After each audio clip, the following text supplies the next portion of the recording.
Hi, how's it going? This is Resident of Collinwood for YouTube, and I'm back with my second and final video for you guys tonight. What I'd like to see after Halloween ends.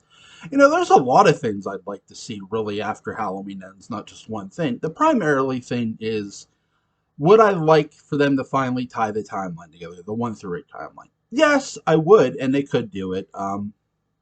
Look, for people to say they can't is the biggest myth in the Halloween franchise book.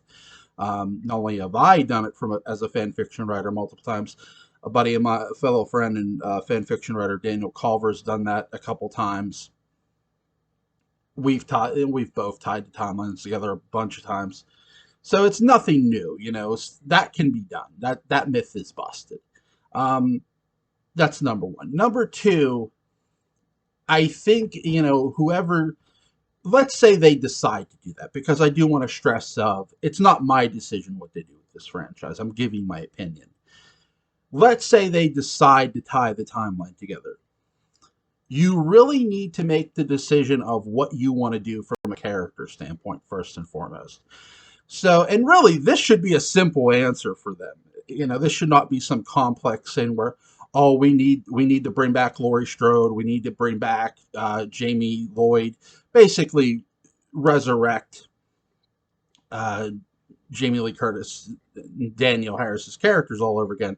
No, I think that would be a huge and monumental mistake if they did do that for the 1 through 8 timeline, because you're going to shit all over the continuity. Now, is the continuity messy? Yes, it is a bit. And the biggest mess you really need to resolve is how to connect Jamie and John. And really, this is not a hard answer. This is an easy answer. Make them twins. John and Jamie would be born twins. And look, childbirth, speaking as a dad, I watched my wife go through childbirth on 3 different occasions. And you say, well, you only have 2 kids. Well, my wife had a miscarriage once. And that's, again, childbirth is risky. So, again, I apologize for airing that out there. But, again, I'm just giving that as an example. Childbirth is risky to the woman, especially to the woman. She's the one having the baby. And it's risky to the kid, too. You can lose a kid. And it's really sad. Look, it's not something that's forgotten about or ever forgotten about. And I think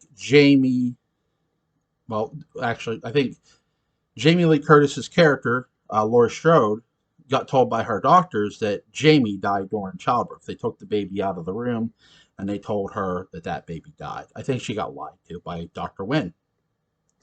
And I do think they could connect this. I really do. I think this would not be a stretch of the imagination or a stretch at all. Now, do I think we'll honestly get that ever? I think we could get it, but not as a movie. I think because there's such a lengthy story to tell here, we would more likely get it as a Netflix series or a television series. And basically, this does not need to start with somebody who's related to Laurie Strode. This could actually start, of all places, in Haddonfield, and actually start with random people. I do think that story could get easily told.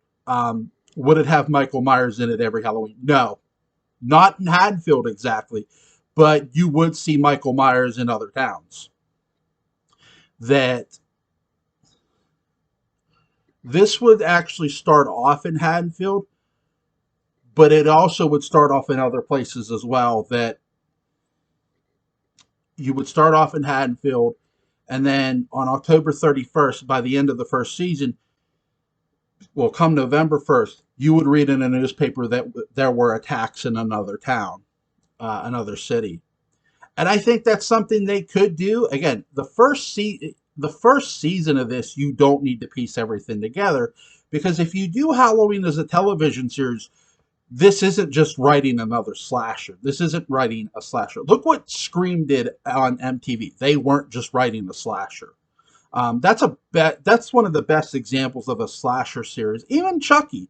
Look at what they're doing with Chucky. They're not writing Chucky just as a slasher. Yes, it is a slasher. Does have murder in it. but it's not just a slasher. There's a story in there. And I think that's the thing. If you're going to do a Halloween, if you're going to do 1 through 8, I think it would be too much to do it in 2 hours of a movie.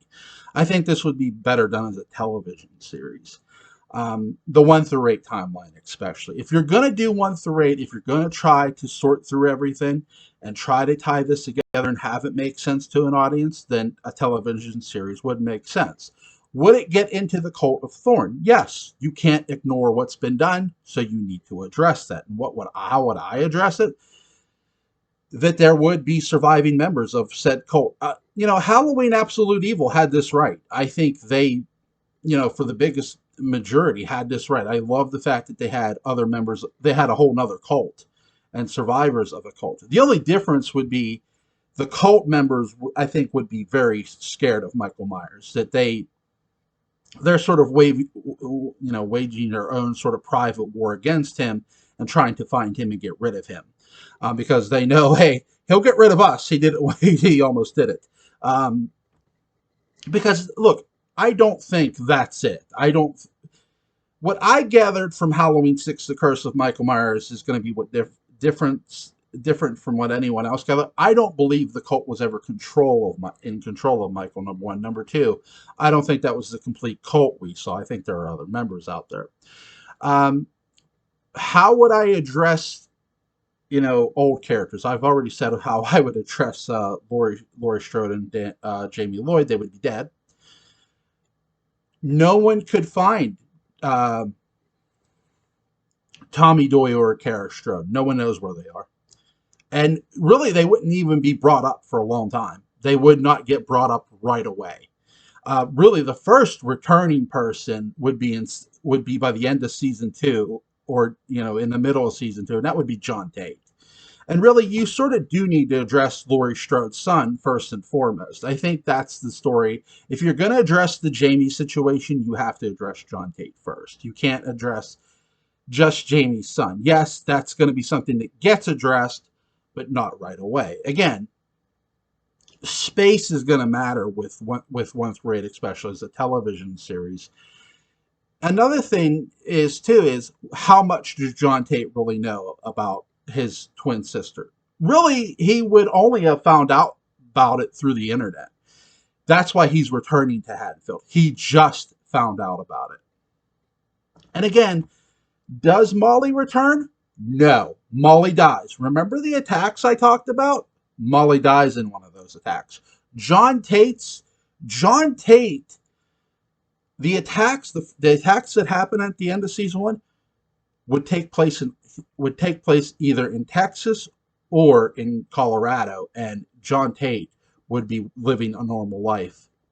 Molly would die. Molly and 7 of John Tate's new friends, they would be 86th really fast.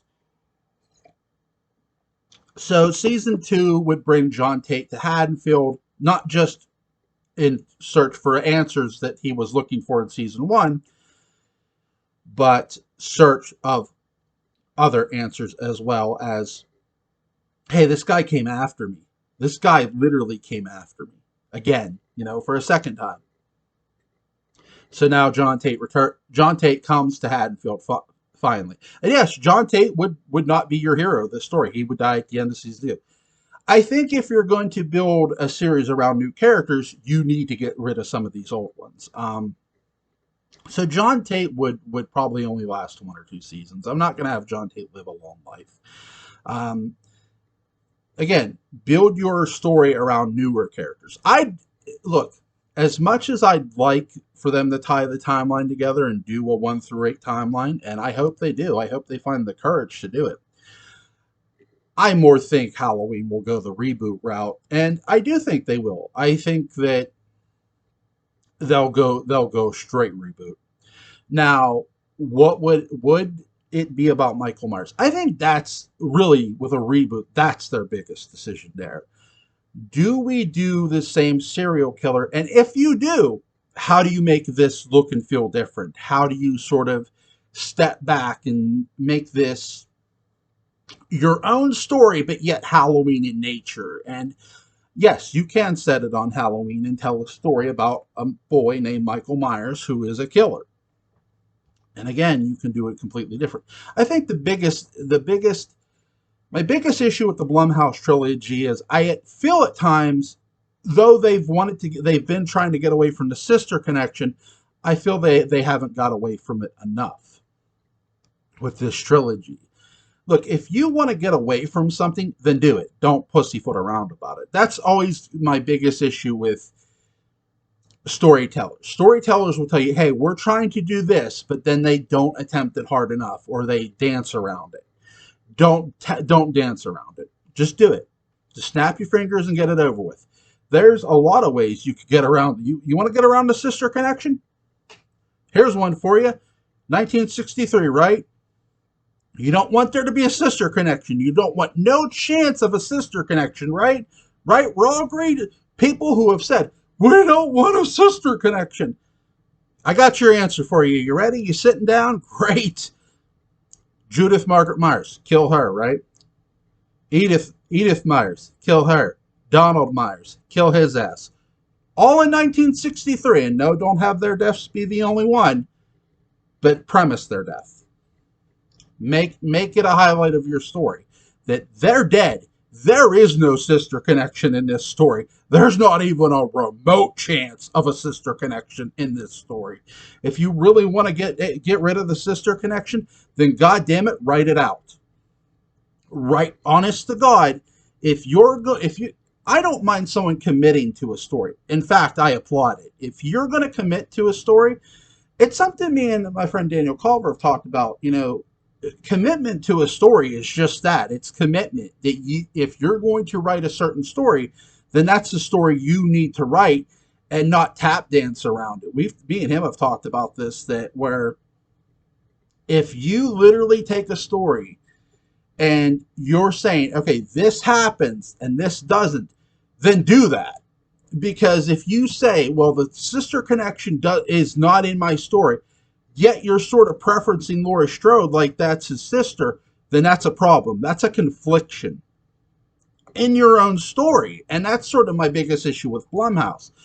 You could sort of say, well, they said they weren't brother and sister. Yeah, but remember Laurie's line? He's waited for me, I've waited for him. That's a problem. That sounds like something out of the sister connection. And it's not a line I like. It isn't. It feels like you're more tap dancing around the problem than actually just completely addressing the problem. There's several ways you can address the problem. You can either address it by words, which they did do. I love that the fact they had a new character say, oh, they're not related. Great. That was just a rumor. Great. Then drop it deader than a doornail after that, because anything after that, anything you say after that is incriminating.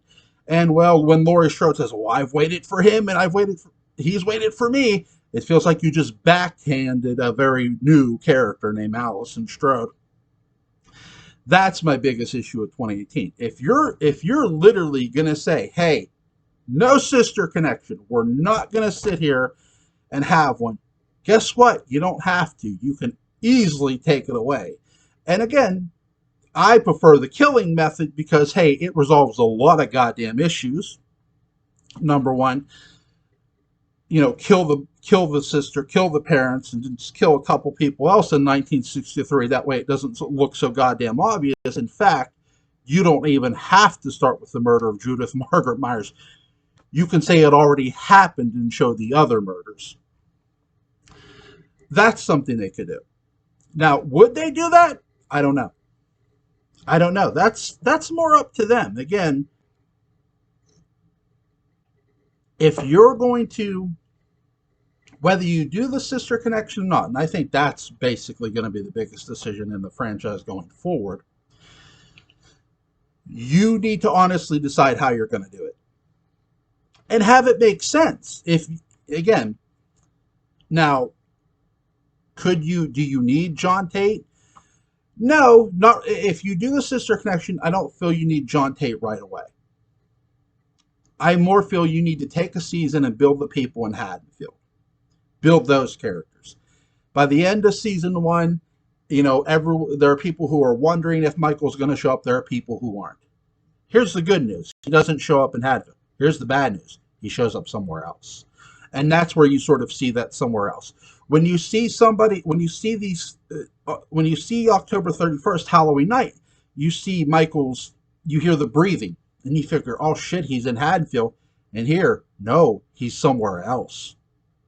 That would imply, hey, Michael's out there killing in these other places. And again, you could have randomization in the sister connection, and you could do it well. It doesn't even have to be where John Tate's living that he killed. He could just kill somewhere else. Because Michael's a sadistic dude. He's a cold-blooded killer, goddammit! He's cold-blooded, like my wife.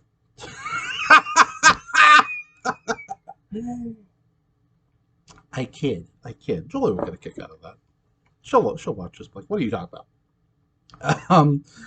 But no, I do think that if you're gonna, oh my god, if you're gonna have the sister connection, then have it. You know, but at the same time, if they do decide to go the reboot route, which I could see them doing, then honestly make this different than what we've seen before. Make this not the sister connection if you're really not going to have that. Or there could be the alternative, and this is something people have kicked around.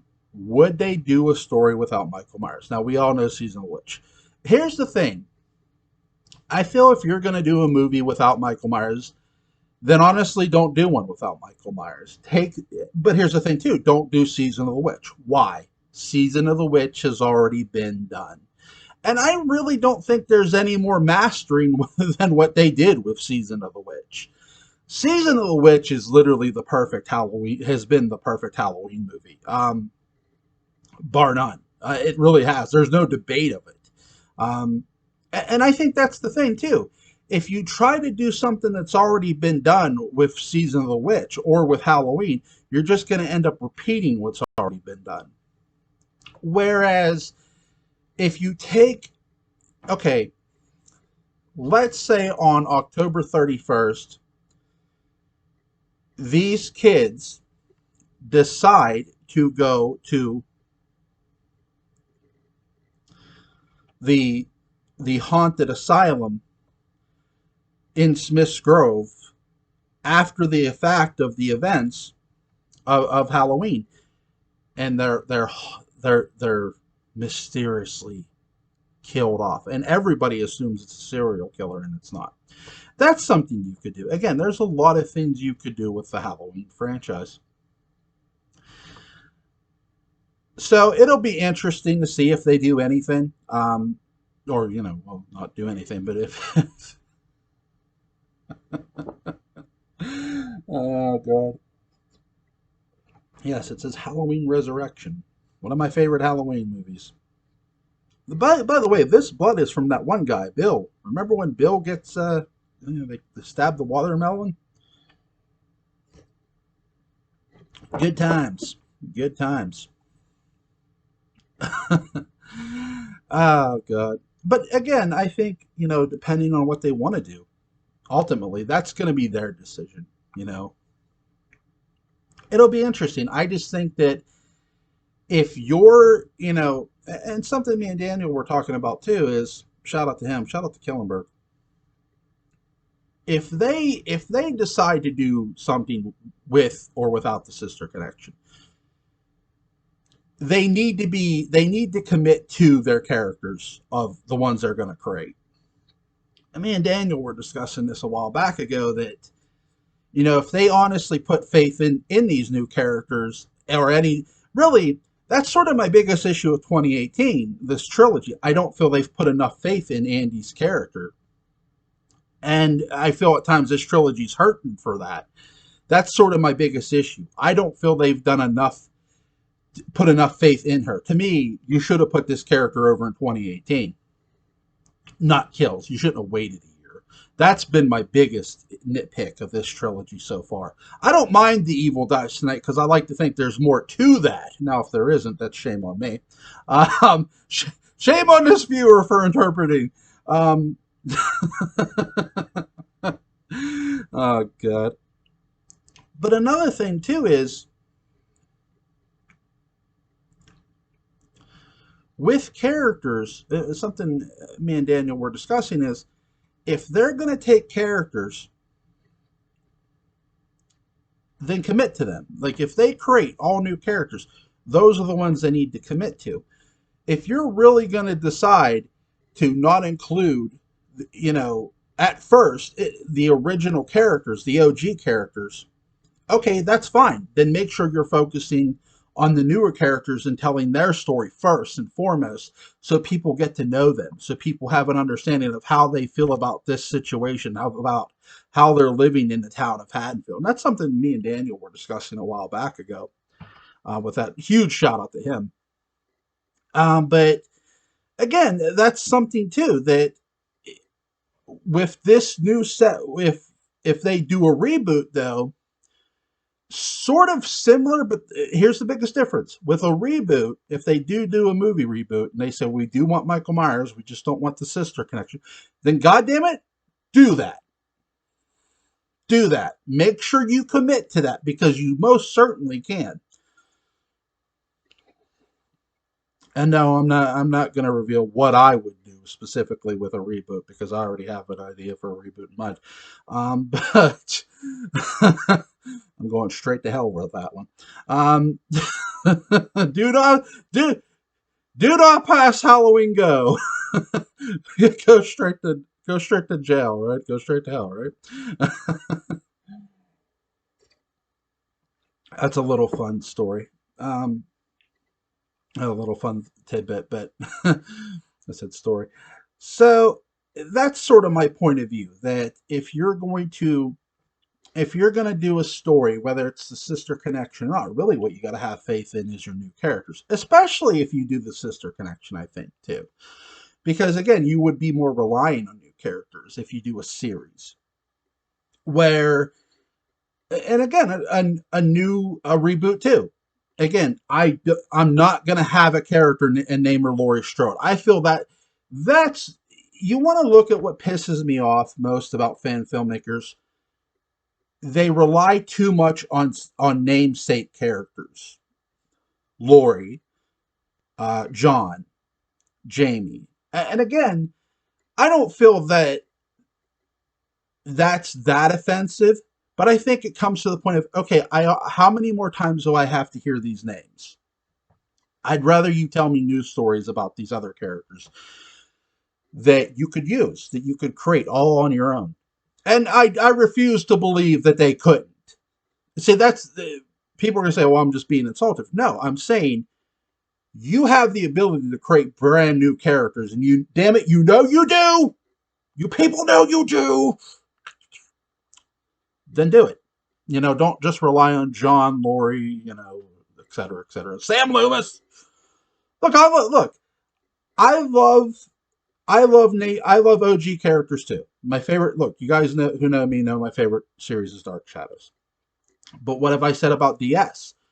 You don't just want to rely on the OGs. You want to rely on the new characters first and foremost. The OGs are great. They're OGs. Their legacy is forever cemented in Dark Shadows. And with Halloween, same thing. Dr. Sam Loomis, Laurie Strode, Jamie Lloyd, Rachel Carruthers, it's not whether a character is alive or dead. It's what's the legacy of that character. That character already has a pre-existing legacy. And so I feel that's more what the writers go upon. Hey, they have a pre-existing legacy. I don't have to do a ton to establish them. They're already established. And I feel that's where it gets lazy. Instead of relying on pre-establishment so much, establish your own goddamn characters. Because here's the thing, they create newer characters around the established characters that are interesting. Okay, remove the already established character and just do that. Take a new character and make them from scratch, from name to look to feel, and go. Go with that character. That's my advice. Take it or leave it, goddammit.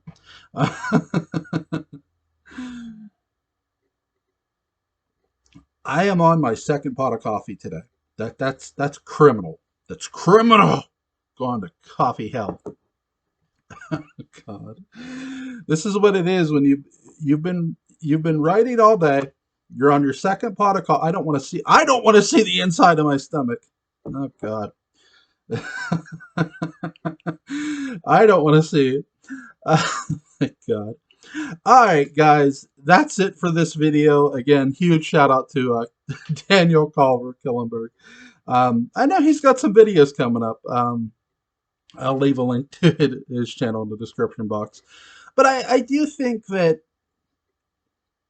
at the end of the day, they really need to decide what they want to do. Look, what I like is newer characters. I prefer newer characters. Again, I love established. Established is nice, but there's something about a new character that what's it breathe? Fresh air. It's fresh. It's new, and it gets interesting.